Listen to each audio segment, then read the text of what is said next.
আসসালামু আলাইকুম এভরিওয়ান, কেমন আছেন সবাই? আলহামদুলিল্লাহ, আমি অনেক ভালো আছি। আজকে আবারও চলে এসেছি একটি ডেইলি ভ্লগ নিয়ে।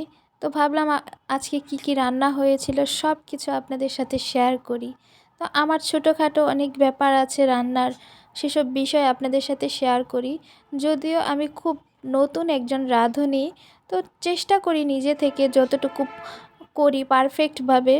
তো যেহেতু বিয়ের আগে একদমই কাজ করিনি, তো সেই ক্ষেত্র থেকে চেষ্টা করে যাচ্ছি নিজের মতো করে একা একা।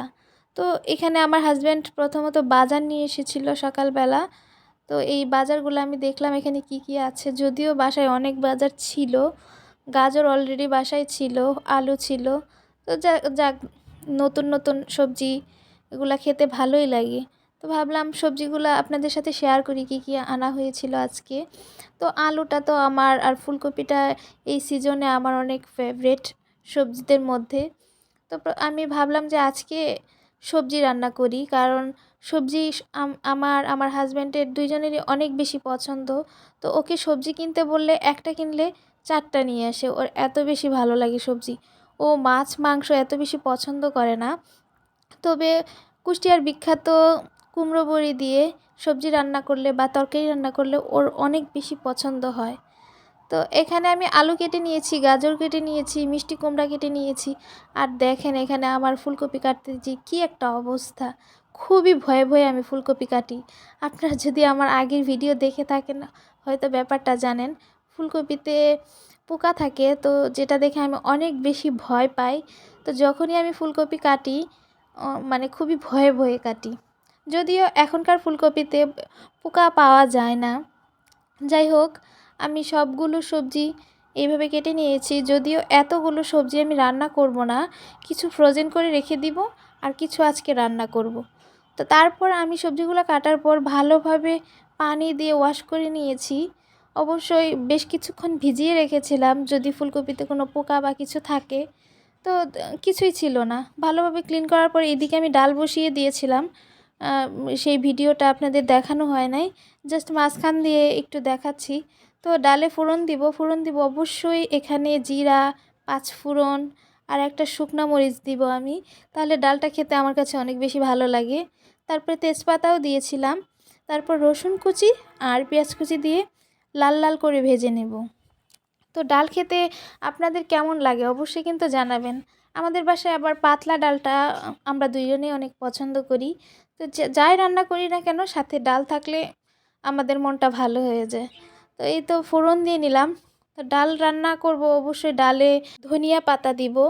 যদিও ধনিয়া পাতা যতদিন পর্যন্ত থাকে আমি একদিনও তরকারিতে বা কিছুতে মিস করি না। তো এই তো ডাল রান্না হয়ে গেল। আর এখানে দেখেন কিছুদিন আগে আপনারা যদি আমার ভ্লগ দেখে থাকেন, আমি মূলা শাক নিয়ে এসেছিলাম, অনেক বেশি পরিমাণে নিয়ে এসেছিলাম, তাই ফ্রোজেন করে রেখেছিলাম। তো দেখেন আমি এখন এটা রান্না করব। তবে স্বাদে কোনো হেরফের হয়নি, জাস্ট মনে হলো যে এখনই কিনে কেটে নিয়ে এসেছি। তো এইভাবে আপনারাও চাইলে রাখতে পারেন, অনেক সময় সময় কম থাকলে এইভাবে কাজ চালিয়ে যেতে পারেন। তো আমি যখনই যা করি অল্প করে একটু ফ্রোজেন করে রাখি, তাহলে অনেক সময় আলসামি লাগলেও জাস্ট একটু বের করে যে কোনো কিছু রান্না করা যায়। তো এই শাকটা খেতে কোনো রকম কোনো ঝামেলা মনে হয়নি, টেস্ট একদম 10-এ 10 ছিল, কোনো প্রবলেম হয়নি। তো আপনারা মূলা শাক কে পছন্দ করেন অবশ্যই কিন্তু জানাবেন। আমার কাছে মূলা শাকটা অনেক বেশি ভালো লাগে। আর এইদিকে দেখেন এটা হচ্ছে পেঁপে। তো গ্রাম থেকে অনেকগুলো পেঁপে আনা হয়েছিল, তো এগুলো তো খেয়ে শেষ করা যাবে না। তো আমি এগুলা করেছিলাম কি, হালকা একটু ভাপ দিয়ে ফ্রোজেন করে রেখেছিলাম। আর পেঁপেগুলা অনেক বেশি পরিপক্ক ছিল, যার কারণে একটু লাল লালও হয়ে গেছিলো। আর এই পেঁপেগুলা সবজিতে তরকারিতে অনেক বেশি মজা লাগে। তো বের করে রেখে দিয়েছিলাম কিছুক্ষণ, তারপরে এই যে সবজিতে আমি দিয়ে দিব অল্প পরিমাণে। তো এইভাবে কিন্তু আপনারাও ফ্রোজেন করে রাখতে পারেন, কোনো প্রবলেম হয় না। এখন আমি ডিরেক্ট রান্না করতে চলে গিয়েছি সবজি। তো সবজিটা আমি জাস্ট অল্প একটু ভাপ দিয়ে নিব। আর আমার কাছে সবজিটা ভাপ দিয়ে নিলে আমার কাছে কেন জানি মনে হয় যে ভালো লাগে খেতে। ভাপ না দিলেও প্রবলেম নেই, তবে আমার কাছে ভালো লাগে এইভাবে রান্না করলে। তো যেহেতু আমি আজকে কুমড়ো বড়ি দিয়ে রান্না করব, আর ভাপ দিয়ে অর্ধেক পরিমাণ ফ্রোজেন করব আর অর্ধেক পরিমাণ এখন রান্না করব। এই তো ভাপ দেওয়া হয়ে গেছে, এখন আমি নামিয়ে নিচ্ছি একটা স্ট্রেনারে।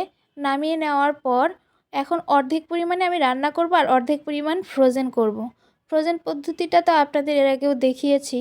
তো যেহেতু কুমড়ো বড়ি দিয়ে রান্না করব, তো ফার্স্টে আমি লাল লাল করে কুমড়ো বড়িগুলো তেলে ভেজে নেব। আর কুমড়ো বড়ি আপনারা কী কী পছন্দ করেন অবশ্যই কিন্তু কমেন্ট করে জানাবেন। এটি আমার শ্বশুরবাড়ির বিখ্যাত, যেহেতু কুষ্টিয়ার মানুষ তারা, তাদের শীত মানেই হচ্ছে এই কুমড়ো বড়ি। কুমড়ো বড়ি না খেলে তাদের হবেই না, এমন একটা অবস্থা। যেহেতু আমি সরিষার তেলে এই সবজিটা রান্না করব, তো সরিষার তেল দেওয়ার পর এখানে 5 ফোড়ন আর 2টা তেজপাতা দিয়ে হালকা একটু ভেজে নিয়ে এখানে পেঁয়াজ আর রসুন কুচি আর 2টা তেজপাতা আর একটা শুকনো মরিচ দিয়ে দিয়েছিলাম। তারপর দিয়ে দিয়েছিলাম কাঁচামরিচ বাটা। ভিডিওটা অনেক বেশি লং হয়ে যাবে দেখে আমি খুব অল্প সময়ের মধ্যে আপনাদের সাথে শেয়ার করছি। তারপর এই যে হলুদের গুঁড়া দিয়ে পানি দিয়ে জাস্ট একটু ঢেকে দিয়েছি। কিছুক্ষণ পর এখানে আমি অ্যাড করেছিলাম সেই ভেজে রাখা কুমড়ো বড়িগুলো। আচ্ছা, আপনারা কে কে পছন্দ করেন অবশ্যই কিন্তু জানাবেন, আর কে কে পছন্দ করেন না তারাও জানাবেন। তো এই যে এইদিকে দেখেন আমি এই সবজিগুলা ফ্রোজেন করব, একদম ঠান্ডা করে নিয়েছি, পানিও অনেকটা শুকিয়ে গিয়েছে। তো এই বাটিতে করে আমি ফ্রোজেন করব, যার কারণে এই বাটিতে উঠিয়ে নিয়েছি। এই তো এটা আমি ফ্রিজে রেখে দিব।